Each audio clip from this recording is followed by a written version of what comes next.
Hello बच्चों, मैं PC class से अभिषेक और साथ में है आज राज दुबे। हम लोगों ने आज जो पढ़ाना शुरू किया है वो मेंडलीव की आधुनिक आवर्त सारणी के विशेष तथ्य हैं। मेंडलीव के आधुनिक आवर्त सारणी के विशेष तथ्य हैं। इसमें हम लोग आज स्टार्ट कर रहे हैं कि वो तथ्य कौन कौन से हैं। तो सबसे पहला आता है प्रतिरूपी तत्व या निरूपक तत्व, जिसको अंग्रेजी में कहते हैं ट्राइपिकल एलिमेंट्स।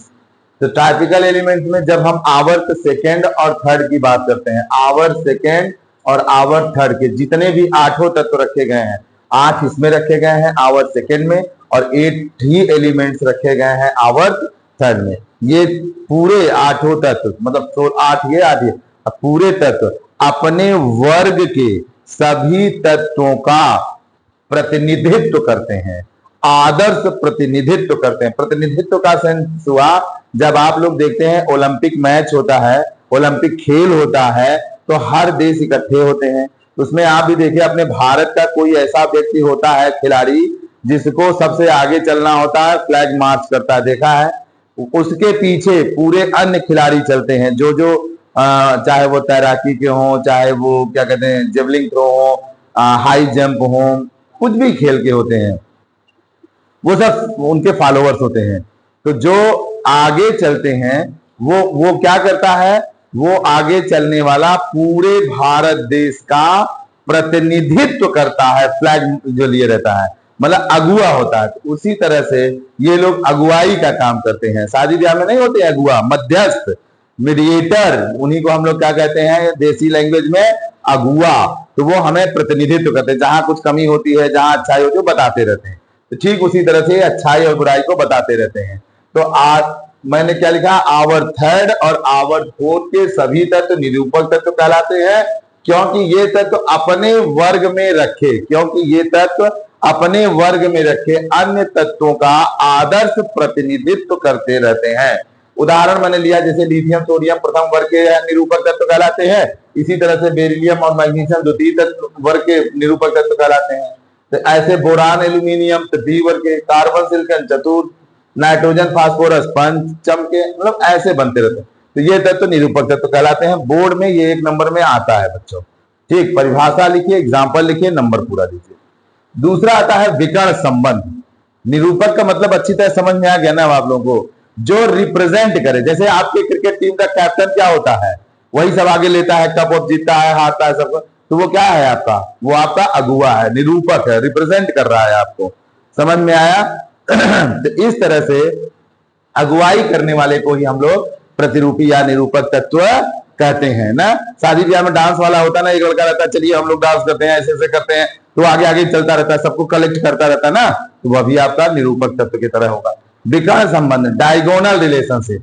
हुसैन बोल्ट का ये सीन देखा है, ये वाला सीन देखा होगा। तो ये क्या है, डायगोनल, यहां से लेके यहां तक।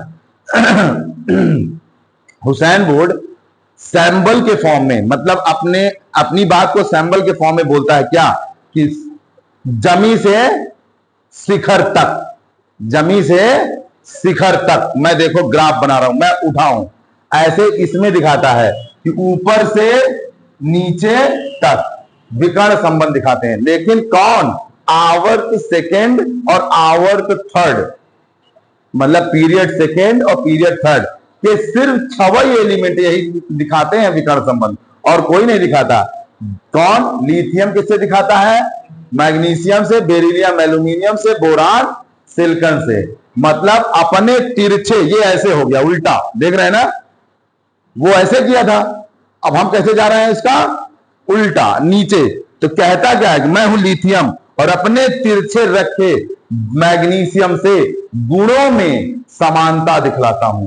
किसमें समानता दिखलाता हूं, गुणों में। तो इसी को हम लोग क्या कहते हैं, विकर्ण संबंध। विकर्ण संबंध क्या है, द्वितीय आवर्त के तत्व, आवर्त के तत्व, तृतीय आवर्त के तत्व विकर्णी अभिमुख, विकर्णी माने तिरछा, विकर्णी माने तिरछा, विकर्णी अभिमुख तत्वों के गुणों से समानता प्रदर्शित करते हैं, जिसे हम विकर्ण अभिमुख कहते हैं ना।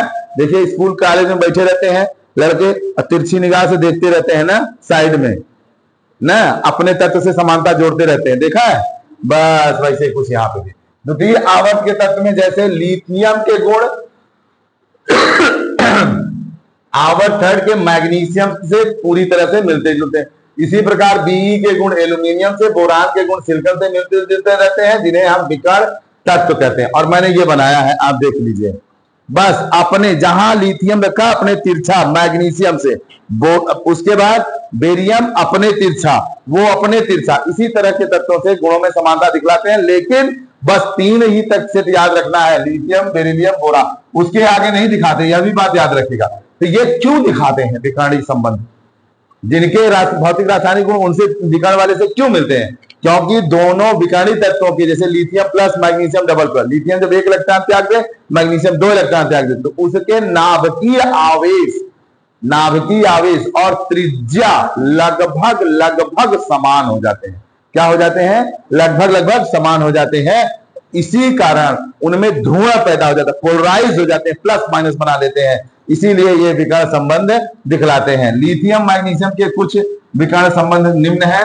पहला लेता हूं, इनके कार्बोनेट, फास्फेट, फ्लोराइड, चाहे लिथियम के कार्बोनेट हो या फास्फेट हो या फ्लोराइड हो, चाहे मैग्नीशियम के कार्बोनेट हो, फास्फेट हो, फ्लोराइड हो, ये जल में घुलते नहीं है।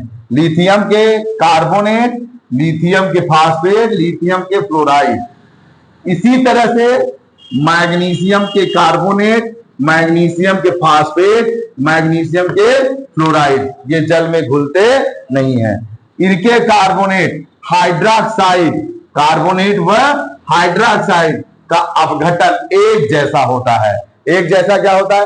कार्बोनेट को जब तोड़ोगे तो आपको लिथियम धातु ऑक्साइड मिलेगा, और जब लिथियम मतलब इनके हाइड्रोक्साइड को तोड़ोगे तो भी आपको धातु ऑक्साइड मिलेगा। जैसे लिथियम कार्बोनेट लिया मैंने, लिथियम कार्बोनेट, इसको मैंने तोड़ दिया तो लिथियम कार्बोनेट किसमें टूट जाता है? लिथियम ऑक्साइड और कार्बन डाई ऑक्साइड में। इसी तरह से मैग्नीशियम कार्बोनेट को हमने जब ब्रेक किया, अपघटित किया या डिकम्पोज किया, तो वो मैग्नीशियम ऑक्साइड और साथ में कार्बन डाइऑक्साइड बना। ठीक इसी तरह से लिथियम हाइड्रोक्साइड, इसका नाम भी जानते रहिए सब लोग, लिथियम हाइड्रोक्साइड को लेके तोड़ा तो लिथियम ऑक्साइड मिला और साथ में पानी मिल गया। यहां पे भी देखिए लिथियम ऑक्साइड है, यहां भी लिथियम ऑक्साइड है। मैग्नीशियम हाइड्रोक्साइड को तोड़ा तो मैग्नीशियम ऑक्साइड और पानी मिल गया। यहां मैग्नीशियम कार्बोनेट में क्या मिला था? Magnesium oxide. समझ में आ रहा है ना? तो समान तरह से ये टूटते हैं। इसी तरह से कुछ अगला गुण है, ठीक है, वो भी हम आपको दिखाते हैं कौन कौन से गुण हैं जिनमें ये समानता दिखला रहे हैं। और इसी तरह से हमारे जो विकर्ण कैरेक्टर हैं में देखते हैं क्या कि इनके नाइट्राइड, चाहे लिथियम के नाइट्राइड हो, चाहे मैग्नीशियम के नाइट्राइड हो, जब हम गर्म करते हैं तो ये ऑक्साइड NO2 और O2 देते हैं। जैसे देखिए, अगर हम लिथियम के नाइट्राइड ले रहे हैं तो लिथियम का ऑक्साइड मिल रहा है, नाइट्रोजन डाइऑक्साइड गैस मिल रही है, साथ में ऑक्सीजन मिल रहा है। ठीक उसी तरह से अगर हम मैग्नीशियम के नाइट्रेट लेते हैं, ठीक उसी तरह से हम अगर मैग्नीशियम के नाइट्रेट लेते हैं और उसे गर्म करते हैं तो मैग्नीशियम का ऑक्साइड बनता है। क्या बनता है बच्चों? मैग्नीशियम का ऑक्साइड बनता है, साथ में नाइट्रोजन डाइऑक्साइड गैस बनती है और ऑक्सीजन बनता है। ठीक और भी कैरेक्टर मिलते हैं, जैसे लिथियम और मैग्नीशियम सहसंयोजक बंध बनाते हैं, किससे? एल्किल यौगिकों से। एल्किल के यौगिकों से कौन सा बंध बनाते हैं? सहसंयोजन, जिसे हम कार्बधात्विक यौगिक भी कह सकते हैं। इसी तरह से लिथियम मैग्नीशियम दोनों ही नाइट्रोजन से सीधे संयोग करके धातु नाइट्राइड का भी निर्माण करते हैं, धातु नाइट्राइड का भी निर्माण करते हैं। तो ये विकर्ण संबंध हमारे खत्म होते हैं। विकर्ण संबंध का मतलब आप याद रखने का ट्रिक बनाइए। विकर्ण संबंध, जैसे हुसैन बोल्ट ने ये किया, आप उसको उठा के ये कर दीजिए, हो गया ना? याद रहेगा। अपने नीचे तिरछे रखे, अपने नीचे तिरछे रखे तत्वों से गुणों में समानता जो दिखलाए उसे हम क्या कहते हैं? विकर्ण संबंध। उसे हम क्या कहते हैं? विकर्ण संबंध। नहीं भूलेंगे, ये ट्रिक है, याद रखने का, अपना बस बनाए रखिए, ठीक। लेकिन यह भी बात याद रखिए कि 6 लोगों से ज्यादा कोई विकर्ण संबंध आगे दिखाता नहीं है। पक्का समझ में आ रहा है कि नहीं मेरी बात? निरूपक तत्व कौन है? आवर सेकेंड थर्ड के तत्व अगुवाई का काम करते हैं, अगुआ हैं, इसलिए वो निरूपक तत्व है। पक्का समझ में आया? पक्का। धन्यवाद बच्चों, आज का वीडियो में बस यही तक।